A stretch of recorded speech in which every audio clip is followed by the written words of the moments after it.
Amen. Pouvons-nous acclamer le Seigneur, célébrer le Roi des gloires. Alléluia. Amen. Que Dieu vous bénisse. Je m'en vais demander pardon, présenter les excuses pour le grand retard avec lequel nous commençons notre culte de ce soir. Surtout vous qui êtes sur les réseaux sociaux, vous avez dû attendre longtemps. Il y a eu un petit retard de ma part et je vous épargne des détails. Par la grâce de Dieu, nous sommes là et je crois que vous êtes heureux de nous voir ce soir encore, vous offrir ce service et vous présenter la parole de Dieu et vous amener aussi en prière parce que c'est ce que nous allons faire tous les vendredis de ce mois. Nous allons pousser les gens, amener les gens dans l'intercession. Si on peut seulement diminuer le son de la musique qui est dans la salle. Merci. Alors, cela nous permettra de nous lever comme une armée des intercesseurs. Raison pour laquelle chaque vendredi, nous parlerons des qualités d'un bon et vrai intercesseur. Et chaque mardi, nous enseignerons sur l'intercession. Chaque dimanche, nous enseignerons aussi sur l'intercession, qui est une de nos parts dans le partenariat avec Dieu. Nous sommes partenaires dans l'intercession. Nous sommes bâtisseurs dans l'intercession. Alors, les qualités d'un bon œuvré intercesseur. Les qualités d'un bon œuvré intercesseur. Je crois que c'est déjà bon là. Ah, ok. Les qualités d'un bon œuvré intercesseur. Bien-aimés, avant que je ne touche le mot qualité que nous connaissons, lorsqu'on recherche la qualité, ça veut dire on recherche ce qui est plus valeureux, ce qui présente beaucoup de valeur, ce qu'on apprécie plus que les autres. Donc, c'est ce qui a des caractéristiques que l'on recherche, ce qui répond plus à nos critères. C'est ça, je dirais, la qualité. Mais les deux mots sur lesquels je vais m'appesantir pour faire mon introduction ce soir, c'est bon œuvré. Les qualités d'un bon œuvré intercesseur. Je ne suis pas venu enseigner, s'il vous plaît. Je vais juste introduire pour nous permettre d'aller maintenant dans notre exhortation et voir comment est-ce que nous pouvons nous lancer dans l'intercession. Bien-aimés, je dis les qualités d'un bon œuvré intercesseur. Quand je parle de bon ici, je vois l'efficacité d'un intercesseur efficace, d'un intercesseur donc, qui répond vraiment à cette mission, à ce mandat d'intercesseur. Les qualités d'un bon intercesseur, c'est les qualités d'un intercesseur efficace. Parce qu'il y a aussi des intercesseurs qui ne sont pas efficaces dans leur mandat. Les intercesseurs qui ne sont pas efficaces dans leur mission. Les intercesseurs qui ne sont pas efficaces dans l'exercice de leur métier d'intercesseur. Alors les bons intercesseurs sont des intercesseurs qui sont efficaces. Qui sont efficaces dans l'exercice de leur métier d'intercesseur. Nous parlons des qualités et vous vous rendrez compte que même dans le monde professionnel, on recherche certaines qualités dans celui qui veut travailler. Lorsque tu veux être employé quelque part, on recherchera certaines qualités, lesquelles qualités te rendent plus efficace que tes challengers. Donc il y a certaines qualités qui nous rendent plus efficaces que les gens avec qui nous sommes en compétition dans le monde professionnel. Et il y a aussi certaines qualités qui nous rendent plus efficaces dans l'intercession. Un bon intercesseur, c'est l'intercesseur qui est efficace dans son métier d'intercesseur.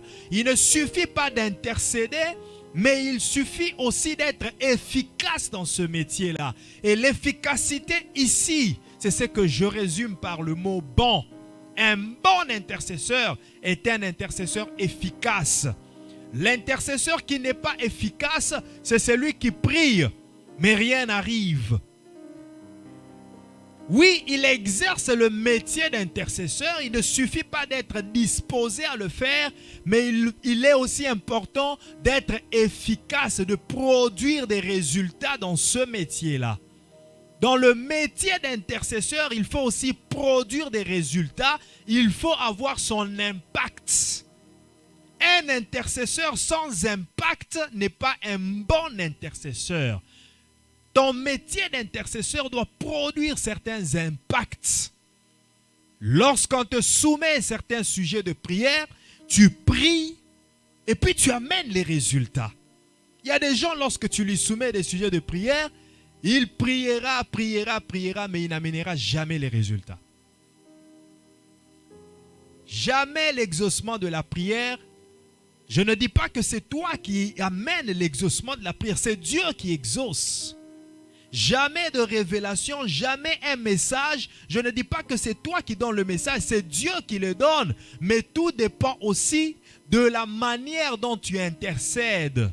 Tout dépend aussi de la manière dont tu te présentes devant Dieu, parce que la prière est une conversation. Comment peux-tu passer du temps à parler avec Dieu, plaider la cause des autres et Dieu ne te dit rien? Cela témoigne ton efficacité ou ton inefficacité dans la prière. Et cela dépend de certaines qualités. Il y a des qualités. C'est ainsi que la Bible dit dans le livre de Jacques, chapitre 1, au verset 15, il dit: la prière fervente du juste a une grande efficacité. La prière fervente du juste. Ça veut dire qu'on a déjà une qualité de la justice. Ça, c'est la qualité. Quelle est la qualité de la personne qui fait la prière? Cette personne est juste. Et comme elle est juste, sa prière a une grande efficacité. Un bon intercesseur, c'est un intercesseur efficace. Et qu'est-ce qui le rend efficace? Qu'est-ce qui lui donne cette efficacité? Ce sont les qualités. Les qualités que cet intercesseur possède. Et le deuxième mot, c'est vrai. Je dis les qualités d'un bon et vrai intercesseur. Vrai, pourquoi? Parce qu'il y a aussi des faux intercesseurs. Et le vrai ici parle du sérieux dans le métier. Le bon parle de l'efficacité, mais le vrai parle du sérieux. Combien prend-il au sérieux son métier d'intercesseur? C'est là la différence entre les vrais et les faux intercesseurs. Les faux intercesseurs, ils prient, ils intercèdent comme si c'était un passe-temps. Parce qu'on l'a enrôlé dans le département d'intercession, venons, prions, c'est pour lui c'est un passe-temps, il ne sait même pas ce qu'il est en train de faire. Alors il passe son temps à prier et puis finalement il retourne à la maison. Pour lui c'est un passe-temps, il ne comprend pas ce qu'il fait, c'est un faux intercesseur. Mais un vrai intercesseur, c'est celui qui a vraiment ce mandat, qui a reçu cet appel de Dieu, qui a vraiment cette onction particulière que Dieu a mis sur lui d'être un intercesseur. Au fait, l'intercession pour lui c'est un fardeau.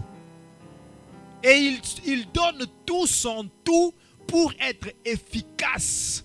Il donne tout son tout. Il sait que c'est son métier. C'est un métier qu'il exerce et il le prend au sérieux.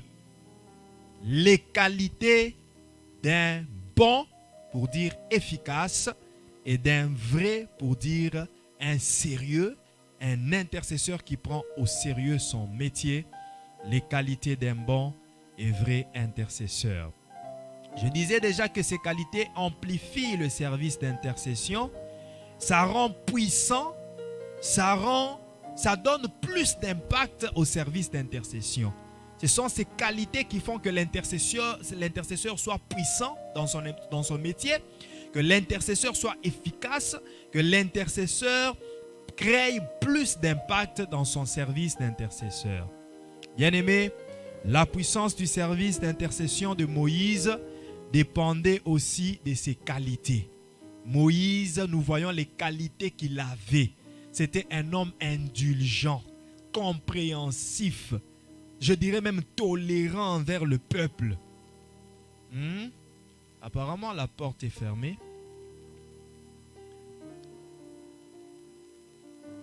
Moïse, la puissance de son service d'intercession, la puissance du service d'intercession de Moïse était dans les qualités qu'avait Moïse.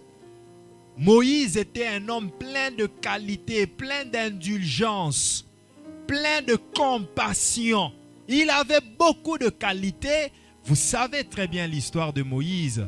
Vous avez lu le livre d'Exode, vous avez vu comment Moïse se promenait, cheminait avec les enfants d'Israël. Vous avez vu quel cœur avait Moïse. Le cœur de Moïse déjà était plein de qualités. C'est ce qui faisait que Moïse soit un bon et vrai intercesseur. Vous voyez un peu le sérieux, maman bénie, le sérieux de l'intercession de Moïse. Vous vous rendez compte qu'une personne à qui Dieu accorde le privilège d'être sauvé, lui et sa famille. Toi, Moïse, je te mets à côté, je t'ai sauvé. Toi et ta famille, vous êtes épargnés. Mais ce peuple, je vais le tuer. Vois un peu le sérieux dans l'intercession de Moïse. Il s'est dit, même si je suis épargné, mais je n'oublie pas que je suis un intercesseur. Ça, c'est le sérieux de l'intercession de Moïse. Il prend au sérieux son métier, que même quand il est sauvé, il se dit non, je dois continuer à intercéder pour ceux qui ne sont pas sauvés. Même quand Dieu lui accorde le privilège de ne pas être puni, il veut punir les autres. Il se dit, Seigneur, s'il faut punir, punis-nous tous. Si tu m'épargnes, épargne aussi ce peuple. Ça, c'est la qualité. Ce sont ces qualités qui faisaient que l'intercession de Moïse soit l'intercession à impact, produise des résultats. Moïse avait plein de qualités. Il y en a qui sont intercesseurs aujourd'hui parce qu'on l'a enrôlé dans le département, parce qu'il a des problèmes, il s'est dit je vais prier pour les autres, peut-être ça m'arrivera comme Job. Parce que Job, lorsqu'il a prié pour ses amis, il a été restauré au double. Il s'est dit, ça arrivera peut-être, mais une fois que Dieu le bénit, il oublie de prier pour les autres. Il abandonne de prier pour les autres. Moïse a été épargné, mais il n'a pas abandonné de prier pour le peuple. Il s'est dit, même si je suis béni, même si je suis devenu riche, même si je suis élevé, même si je suis épargné, mais je n'oublie pas que je suis intercesseur. Quelle que soit la dimension que j'atteins, je n'oublie pas que je suis intercesseur. Alors, quelles sont les qualités d'un bon et vrai intercesseur? Bien-aimé, si tu es intercesseur, si tu es intercesseuse, d'ailleurs, c'est ce que tu es. Parce que nous tous qui sommes sauvés, nous sommes appelés à exercer ce ministère d'évangélisation, ce ministère d'intercession. Nous sommes tous sauvés pour sauver les autres. Alors, quelles sont les qualités que nous devons avoir pour rendre notre métier d'intercesseur efficace? La première des qualités, je ne mentionnerai pas toutes. Chaque vendredi, on aura à en parler au moins 2 ou 3. La première des qualités que je mentionne ce soir, c'est être un enfant de Dieu. Être un enfant de Dieu. Oh ma sœur, oh mon frère, je t'exhorte ce soir, au lieu de commencer par être un intercesseur, sois d'abord un enfant de Dieu. Sois d'abord un enfant de Dieu.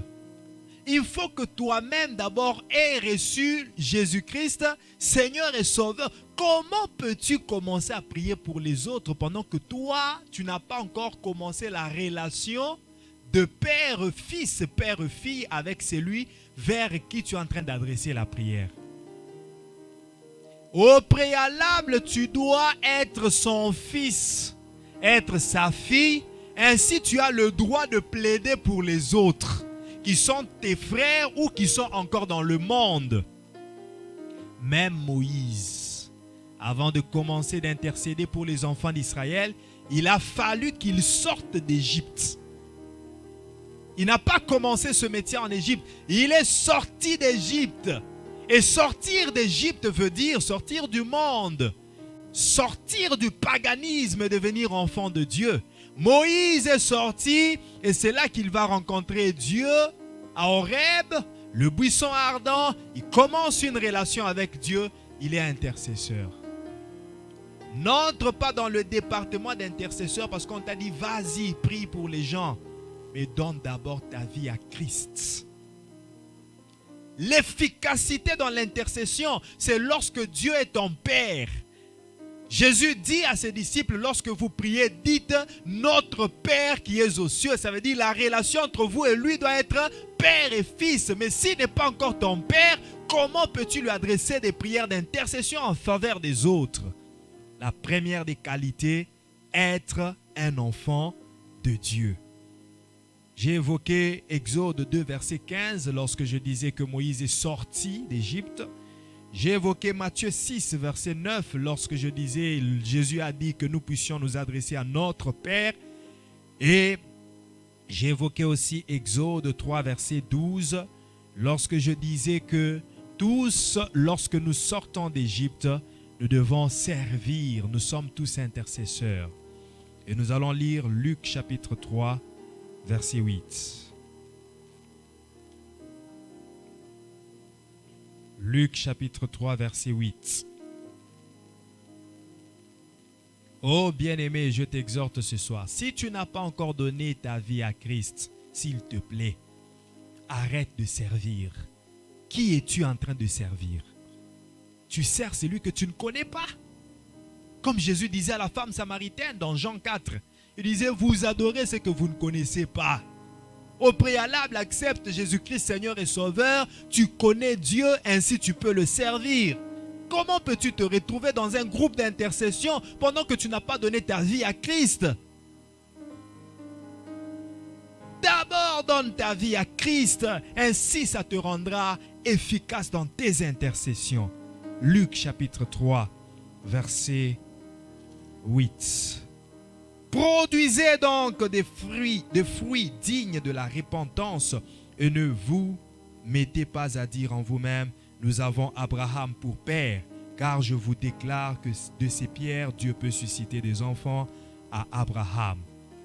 Ici, Jésus est en train de reprendre certaines personnes qui s'est frappé la poitrine. Nous avons Abraham comme père, nous avons Abraham comme père. Il ne suffit pas de le dire, produisez les fruits digne de la repentance.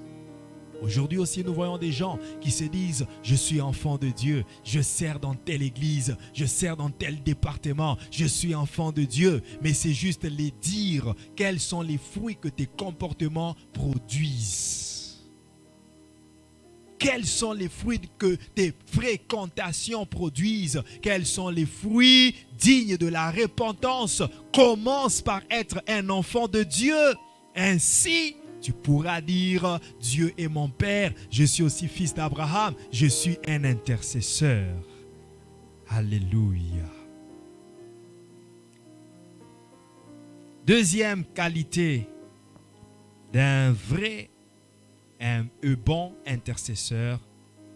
Un vrai et bon intercesseur est celui qui est obéissant à Dieu. Être obéissant à Dieu. Être obéissant à Dieu. Au-delà d'accepter Jésus-Christ Seigneur et Sauveur. Au-delà d'être un enfant de Dieu, un vrai et bon intercesseur obéit à la voix de Dieu. Il obéit à la voix de Dieu. Lorsque Dieu parle, il écoute et il met en pratique ce que Dieu dit. Lorsque Dieu lui recommande certaines choses, il écoute et il obéit à ce que Dieu lui recommande. Ici, j'aimerais évoquer ou épingler une chose, c'est l'obéissance individuelle et l'obéissance collective. Il y en a qui sont forts lorsque l'obéissance est collective, mais qui sont très faibles dans l'obéissance individuelle, personnelle. Il y en a lorsque Dieu recommande, dit, je veux que toute l'Église puisse jeûner et prier. Là, dans la foulée de tout le monde, dans la masse et dans l'ensemble de toute l'Église, il est fort pour jeûner et pour prier. Mais lorsque Dieu lui dit à lui-même, je veux que tu jeûnes et que tu pries. Comme il est seul, il se sent faible. Il n'arrive pas à le faire. Il n'obéit pas au jeûne. Il n'obéit pas à la prière. Il va même chercher d'autres personnes pour qu'il l'accompagne dans le jeûne, dans la prière. Et pourtant, Dieu t'a dit à toi seul, pas à tout le monde. Pas à ceux que tu es en train d'aller chercher. Maman, Dieu te dit entre en jeûne, entre en retraite. Toi, tu vas chercher un prophète, accompagne-moi en prière. Est-ce que Dieu t'a dit de chercher le prophète? Dieu t'a dit toi-même. Dieu te veut toi, pas le prophète, pas ton ami, ta soeur ou ton frère d'église, du groupe d'intercession. Non, toi-même, entre en prière et en jeûne. L'obéissance individuelle. Beaucoup de gens échouent à cela. Un vrai bon intercesseur obéit à Dieu d'une manière collective et d'une manière individuelle. Il obéit aussi à Dieu lorsque Dieu donne des directives. Il y a beaucoup d'intercesseurs qui se sont ratés, qui se sont fait rater de vivre les miracles, qui ont raté de produire les miracles seulement parce qu'ils n'ont pas obéi aux directives de Dieu. Il est dans un lieu de deuil. Dieu lui dit, va prier pour le cercueil, il va ressusciter.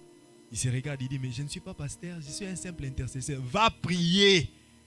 Oh, ah non, ça ce n'est pas Dieu, ça ce sont des tentations. Voilà parce que tu as eu honte, tu t'es fait rater un miracle. Tu as raté de ressusciter un mort. Ah oui, dans ce genre de circonstances, il faut avoir du courage et puis surtout de l'audace. Tu dis à tout le monde, oui, je viens prier. Par la grâce de Dieu, il va ressusciter. Ils te regardent, ils disent, tu es en train de blaguer ou bien, bien aimé, est-ce que quand tu me regardes là, j'ai l'air de blaguer? Je n'ai pas l'air de blaguer. Prions d'abord. S'il n'y a rien qui se fait, gloire à Dieu. Mais s'il ressuscite, gloire à Dieu. Laissez-moi prier. Au nom de Jésus, ressuscite. Lazare, sors. Et s'il ressuscitait alors? Tu pries comme ça et puis il ressuscite. Qu'est-ce que tu diras? Là maintenant tu deviens fier. Vous voyez, je l'ai ressuscité, hein? Mais avant, qu'est-ce qui est arrivé? Oh non, Seigneur, j'ai peur.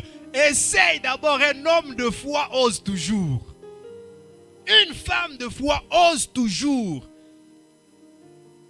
Au fait, c'est lui qui va accomplir le miracle. Ce n'est pas moi. Moi, tout ce que je fais, je me connecte à Dieu. Je lui demande de produire un miracle. S'il le veut, il produit. S'il ne le veut pas, il ne produit pas. Je le rends grâce et c'est tout. Est-ce que je dois avoir honte pour ça? Oh, ce pasteur-là a prié pour un malade, il n'est pas guéri. Est-ce que c'est moi qui guéris? Ce pasteur-là a prié pour un mort, il n'est pas ressuscité. Est-ce que c'est moi qui ressuscite? Moi, je me suis juste disposé comme un instrument, j'ai prié. C'est tout. C'est Dieu qui va accomplir. Et pour beaucoup de personnes se font rater. Ils font rater aux gens les miracles dans ce sens-là. Dieu donne une directive, lui calcule selon ses pensées, il se limite et il refuse d'obéir à la directive. Un vrai et bon intercesseur écoute toujours et obéit toujours aux directives de Dieu. Alléluia. 1 Samuel chapitre 15 verset 24. Samuel n'a pas voulu, n'a pas obéi aux directives de Dieu. Et cela lui a été imputé comme un péché. Parce que le péché, c'est la désobéissance. J'ai désobéi à la voix du Seigneur. J'ai transgressé la loi du Seigneur. J'ai péché. Bien-aimé, à chaque fois que Dieu te dit un jeûne de 3 jours et toi tu reportes le jeûne. Tu as désobéi. À chaque fois que Dieu te dit, lève-toi la nuit, prie. Tu dis, je suis tellement fatigué, je prierai le matin. Tu as désobéi. Bien-aimé, tu es intercesseur, tu es un soldat. Tu es un militaire de Dieu. Hein? J'aimerais lire ça. Comment est-ce que les militaires se comportent? Les soldats de Dieu, les soldats spirituels, comment est-ce qu'ils réagissent? 2 Timothée, chapitre, je crois que c'est chapitre 2. Voilà, à partir du verset 3. Souffre avec moi comme un bon soldat de Jésus-Christ. Souffre avec moi. Souffre, c'est Paul qui est en train de dire à son fils Timothée, souffre avec moi comme un bon soldat de Jésus-Christ. Comment est-ce que les soldats réagissent? Ils sont aux ordres de leurs supérieurs. Alléluia. Les bons soldats, les vrais soldats, sont aux ordres, au commandement de leurs supérieurs. Si le chef de l'armée, le commandant, le général, je ne sais pas qui, s'il donne un ordre, il dit, allez, rassemblement, même s'il est 0 heure, rassemblement, même si tu avais sommeil, même si tu venais à peine de commencer à dormir, tu t'élèves et puis tu es au rassemblement. C'est dit, aujourd'hui, on va à la patrouille, vous tous en patrouille. Il dit, allez, on va en guerre, vous tous à la guerre. C'est comme ça les soldats, parfois ils souffrent. Et nous sommes comparés aux soldats, nous les intercesseurs, nous les ouvriers, les serviteurs de Dieu, les servantes de Dieu. Nous sommes pareils aux soldats. Il dit, souffre avec moi comme un bon soldat. Il n'est pas de soldats qui s'embarrassent des affaires de la vie. Il y a des soldats qui s'embarrassent. Intercesseurs, mais ils s'embarrassent. Je n'ai pas mangé, je n'ai pas de quoi me vêtir. Et je suis fatigué, j'avais beaucoup de choses à faire. Tu ne fais que t'embarrasser des choses de la vie pendant qu'un soldat ne s'embarrasse pas des choses de la vie. Les affaires de la vie ne sont pas un embarras pour lui. S'il veut plaire à celui qui l'a enrôlé. Et l'athlète n'est pas couronné s'il n'a pas combattu selon les règles. Bien-aimé, un bon et vrai intercesseur est celui qui obéit aux directives de son maître, qui obéit au commandement de celui qui l'a enrôlé. Il peut te commander et te dire, jeûne de 1 jour. Tu vas jeûner pendant 1 jour. Il te dit, jeûne de 40 jours. Tu vas jeûner pendant 40 jours. Il te dit, va dans telle ville et prie pour telle personne. Tu dis, mais Seigneur, comment irai-je dans cette ville pendant que je suis en train de travailler? Et mon travail? Il t'a dit, va dans cette ville et prie. Arrange-toi pour demander un congé au travail. Arrange-toi pour faire, parce que tu t'es enrôlé. Tu as accepté d'être enrôlé à son service. Il a besoin de toi. Il n'y a pas que ton travail. Il n'y a pas que ta famille. Il y a aussi Dieu qui a besoin de toi. En fait, servir Dieu demande beaucoup d'équilibre. Beaucoup d'équilibre. Sinon, tu auras tout le temps le problème avec ton mari, avec ta femme. Il est absent de la maison, elle est absente de la maison, elle est toujours à l'église, aujourd'hui église, demain église. Voilà pourquoi la sage-femme bâtit sa maison. Le sage homme aussi bâtit sa maison. Il faut équilibrer les choses, savoir comment dealer avec tout pour que tout le monde se retrouve. Que ma femme se retrouve, que mes enfants se retrouvent, que mon mari se retrouve, que l'église se retrouve, que le travail se retrouve, que moi-même aussi je me retrouve. En fait, il faut juste bien planifier. Ce n'est pas impossible. Ça demande de la bonne planification. Alléluia. Alléluia. Troisième qualité d'un bon intercesseur, d'un bon et vrai intercesseur, il est celui qui est rempli du Saint-Esprit. Celui qui est rempli du Saint-Esprit. Oh bien-aimé, l'œuvre de Dieu se fait par l'Esprit de Dieu. Par l'Esprit de Dieu. C'est l'Esprit de Dieu en nous qui nous fait faire l'œuvre de Dieu. Ce n'est pas nous-mêmes. Ce n'est ni par la force, ni par la puissance, mais c'est par mon esprit. Zacharie 4, verset 6. C'est par mon esprit. Par qui intercédons-nous? Par l'Esprit de Dieu. Par quoi intercédons-nous? Par quelle force? Par la force du Saint-Esprit. Donc si tu veux être un intercesseur efficace, Sois cet intercesseur qui est rempli du Saint-Esprit. Si tu es rempli du Saint-Esprit, tu seras efficace dans l'intercession. Et j'aimerais déjà vous dire que le Saint-Esprit, c'est l'artiste et l'artisan de l'intercession. Il est l'intercesseur par excellence. Romains chapitre 8, verset 26 nous le dit. Romains 8, verset 26 nous présente le Saint-Esprit comme l'intercesseur par excellence. Il dit, de même aussi l'Esprit nous aide dans notre faiblesse. Il est là pour nous aider dans notre faiblesse. Intercesseur, tu es faible. Ah, bien-aimé, se réveiller la nuit, 0 heure, avec tout le sommeil, commencer à prier pour les gens, ce n'est pas facile. Parfois, on est faible. Parfois, tu te sens très fatigué. Mais lorsque ça tape dans ta tête, maman Kingani, maman Kingani, papa Kingani, ça tape dans ta tête, mes frères, mes soeurs, ma famille, ça tape dans ta tête les noms des gens. Tu te dis non, je dois me lever. Malgré la fatigue, je vais prier. Je vais prier. Mais nous avons besoin de l'aide du Saint-Esprit.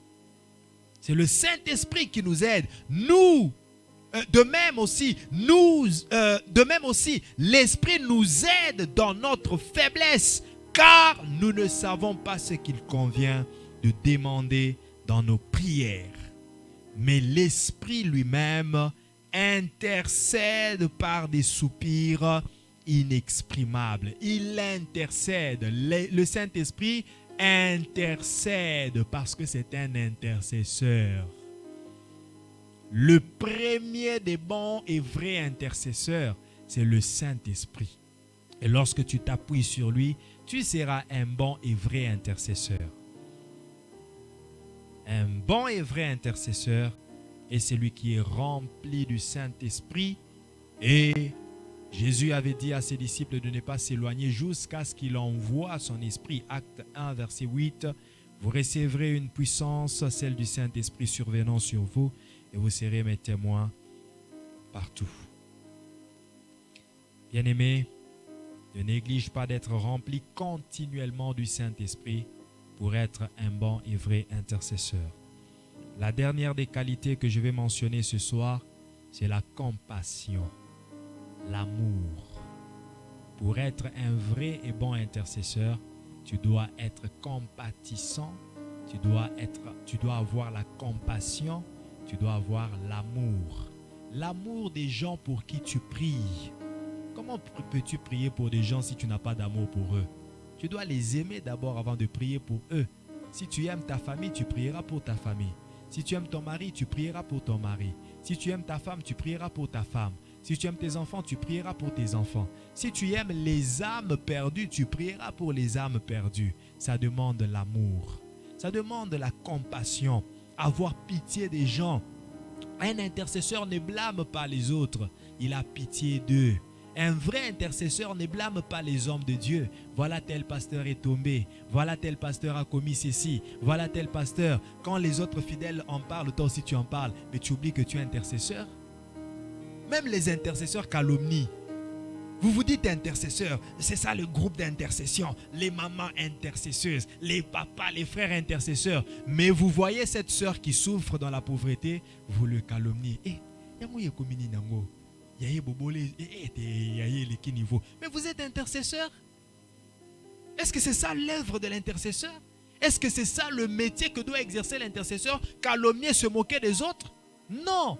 L'intercesseur ne se moque pas de ceux qui sont en peine. L'intercesseur a compassion. Il porte ça comme un fardeau dans son cœur pour que les autres ne se moquent pas de lui, mais que la main de Dieu intervienne et lui fasse sortir de cette honte. Un bon et vrai intercesseur ne se moque pas des autres. Il ne se réjouit pas du malheur des autres. Mais il intercède. Il prie pour les autres. Un vrai intercesseur prie pour les âmes perdues. Il ne dit pas, moi je suis sauvé. J'ai déjà reçu Jésus-Christ. Wane talibino. Eh, na peso toliozo kate. Et talio ngasina sauvé. Et talios, non, ça ce ne sont pas les langages d'un intercesseur. Il ne se réjouit pas que les autres aillent en enfer et que lui aille dans le paradis. Il intercède pour eux.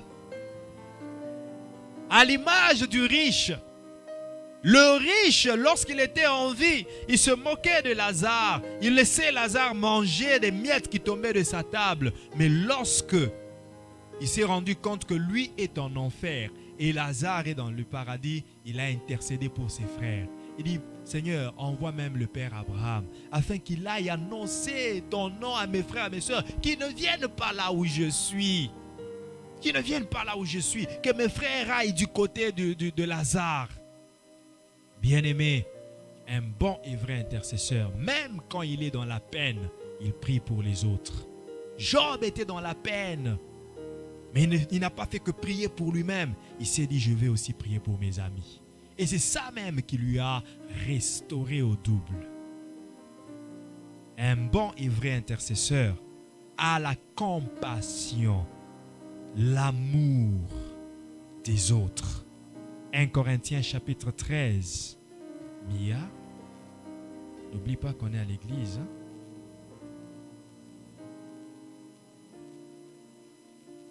Va chez Elisha, elle va t'aider avec ça. Va chez la sœur Elisha. 1 Corinthiens chapitre 13, verset 4. 1 Corinthiens chapitre 13, verset 4, la Bible dit, « L'amour est patient, il est plein de bonté, l'amour n'est point envieux, l'amour ne se vante point, il ne s'enfle point d'orgueil. » Celui qui a l'amour, il n'est pas envieux. Même si tu n'es pas dans un groupe d'intercession, sache que tu es un intercesseur. Même chez toi à la maison, tu peux prier, intercéder. Alors ne sois pas envieux. N'envie pas les autres. Ah, eux, ils sont déjà arrivés. Moi, je suis toujours ici. Et puis, je suis là toujours à prier pour eux. Pourquoi? C'est eux qui sont en train de se marier. Et puis, moi, je suis là en train de prier que les gens se marient dans cette église. Et alors, moi? Ah oui, il y a des sœurs intercesseuses très puissantes dans l'intercession. Mais lorsqu'elles prient, ce sont les autres qui se marient. Et puis, finalement, ils se découragent. Mais moi, je ne fais que prier pour les autres. Ne te décourage pas. Continue à prier. Ton tour viendra. Ton tour viendra. Un intercesseur a besoin d'amour, de compassion pour prier pour les autres. 1 Pierre chapitre 3, verset 8. 1 Pierre chapitre 3, verset 8. Enfin, soyez tous animés des mêmes pensées et mêmes sentiments, pleins d'amour fraternel, de compassion, d'humilité. Soyez pleins d'amour fraternel, de compassion. L'amour fraternel. L'amour fraternel, c'est-à-dire entre frères et sœurs. Tu dois aimer tes frères en Christ, tes sœurs en Christ. Tu dois aimer les frères, les sœurs de la famille. En fait, bien-aimé, je m'en vais clôturer. Mais je vais insister sur une chose pour être un peu direct, pour essayer de choquer vos esprits, en vous disant qu'à chaque fois que vous ne priez pas pour les membres de vos familles, ça témoigne que vous n'avez pas d'amour envers eux. À chaque fois que vous oubliez les gens dans la prière, tu fais une semaine sans prier pour les autres, tu oublies que c'est un fardeau que tu as. C'est tout un fardeau que tu as de prier pour les membres de ta famille. Si quelqu'un se dit être religieux, mais qui ne prend pas soin des membres de sa famille, sa religion ce n'est pas une bonne religion. Il est juste un imposteur. Alors ne sois pas imposteur, sois un vrai intercesseur. Prends soin des membres de ta famille en priant pour eux. C'est aussi une façon de prendre soin des siens. Ce n'est pas seulement leur donner l'argent. Ce n'est pas seulement leur donner des ouvertures de l'emploi. Mais aussi prier pour eux. Prier pour eux. Mais pourquoi je vais prier? Je ne sais pas. Je mentionne seulement son nom. Que Dieu seul fasse ce qu'il voudra. Il y a des fois, on ne sait pas les besoins de tel ou tel. Il y a des fois, je me mets à prier et Dieu fait passer quelqu'un à mon image. Je vois quelqu'un dans la vision. Mais je n'ai aucun sujet de prière pour lui. Je ne sais pas quels sont ses besoins. Tout ce que je vais prier, je vais dire, Seigneur, que ta volonté soit faite dans la vie de X. Seigneur, que ta volonté soit faite. S'il a des combats, lève-toi, combat pour lui. Je ne connais pas ses problèmes, mais je prie quand même. Dieu connaît, Dieu sait ce dont il a besoin et Dieu va t'écouter. N'oublie pas, Dieu est en train de chercher quelqu'un qui se tienne à la brèche afin de prier pour ce peuple. Un intercesseur, ça demande l'amour.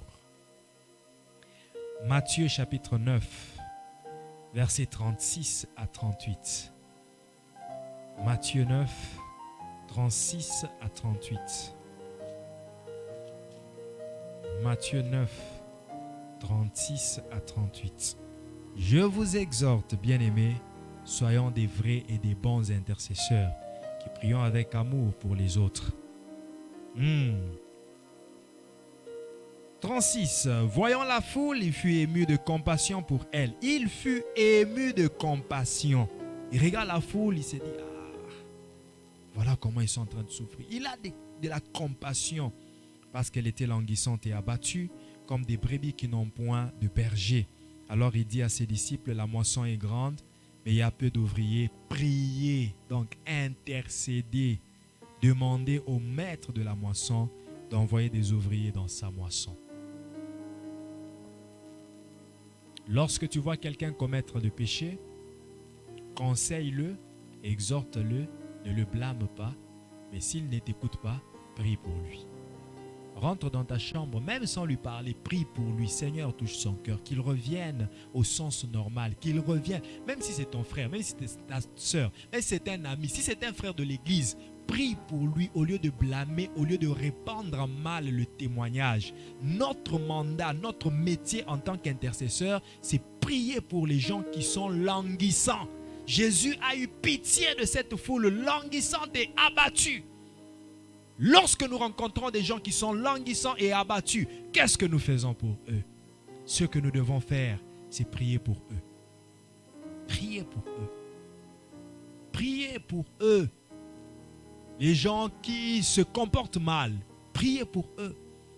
Même ton enfant, dans la maison, il devient insupportable. Prends le temps de prier pour lui. Il y a des choses que la parole peut faire, mais il y a aussi des choses que seule la prière peut résoudre.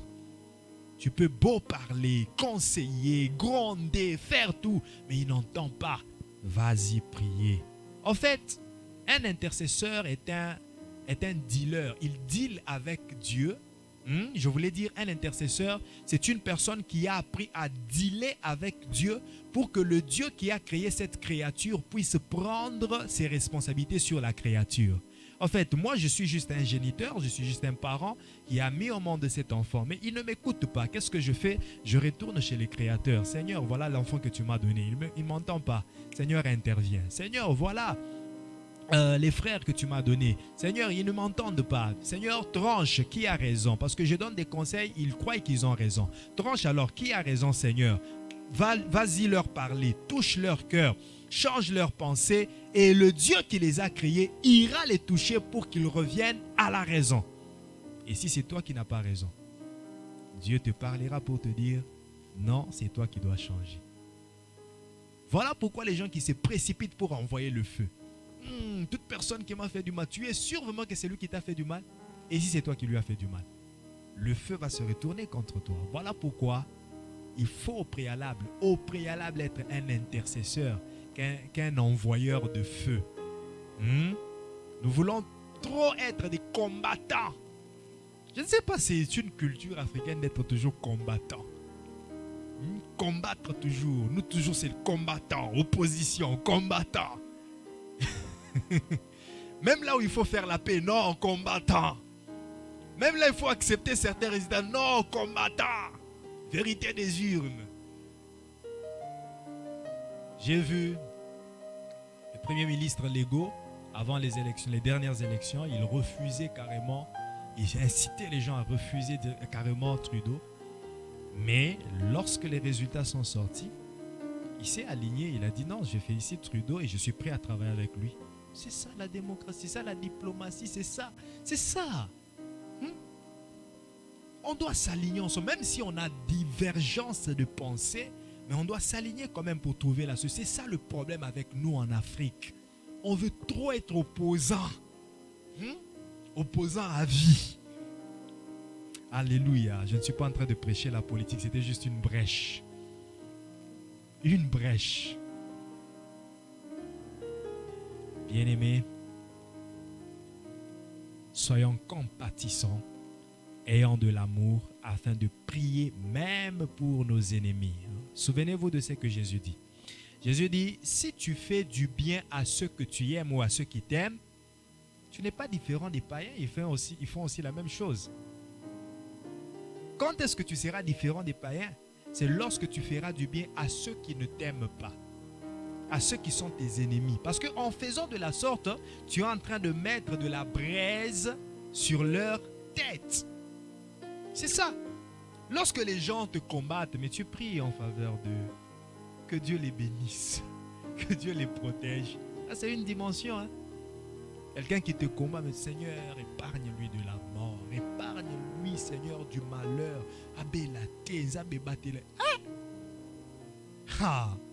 Nous sommes habitués. Quelqu'un te fait du mal. Au nom de Jésus, kake anzambe betaye, moto ezikisaye, maloba nyoso koloba contre ngai e balukelai. Ah, nena biso kazoba maloba contre yo. Retour à l'expéditeur. Je ne dis pas que retour à l'expéditeur n'existe pas. Parce que 1 Thessaloniciens 1, verset 6, si je ne me trompe pas, la Bible dit, il est de la justice de Dieu de rendre l'affliction à ceux qui nous affligent. Même Dieu lui-même s'engage à remettre, à retourner vers l'expéditeur ce qui nous avait envoyé ou adressé. Donc même Dieu reconnaît aussi le retour à l'expéditeur. Mais parfois, quand c'est ton frère, quand c'est ta sœur, laisse aussi la vengeance et la rétribution à Dieu. Il dit, à moi la vengeance, à moi la rétribution. Alléluia. Alléluia. Bien-aimés, nous allons intercéder ce soir. Nous allons prier. Je crois que tu es maintenant revêtu de l'esprit d'amour et de compassion, même en faveur de tes ennemis. Je crois que tu es maintenant très disposé à recevoir et tu es plein du Saint-Esprit en toi. Je crois que tu es prêt à recevoir Jésus-Christ Seigneur et Sauveur. Et si tu l'as déjà reçu, ce sont ses qualités. Ses qualités. Et je crois aussi que tu es prêt à t'engager dans l'obéissance des directives de Dieu pour être un bon et vrai intercesseur. Incline ta tête en prière. Rends grâce à Dieu pour cette exhortation. Prions au nom de Jésus-Christ. Mero sopra kayete negeyado shanda babos.